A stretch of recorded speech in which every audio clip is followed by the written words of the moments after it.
When we read a story, we inhabit it. She, more than anything else in the world, loved the moment when you finished a book and the story keeps playing like the most vivid dream in your head.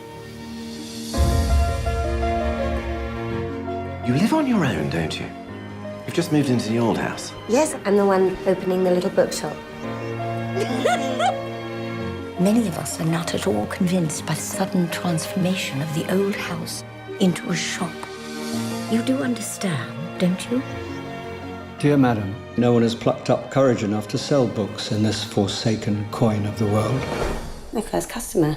He so jealously guards his privacy after the tragic death of his beloved wife. You can't run this place by yourself. You don't really look old enough. Or strong enough. You look old, but you don't look strong. Things have taken quite a dip in your business of late, haven't they? She was a very powerful woman. Does that not concern you? No. Many of us believe it should be a local art centre. She wants to get rid of you and she won't stop. She can't do that. It's my bookshop. It's my home.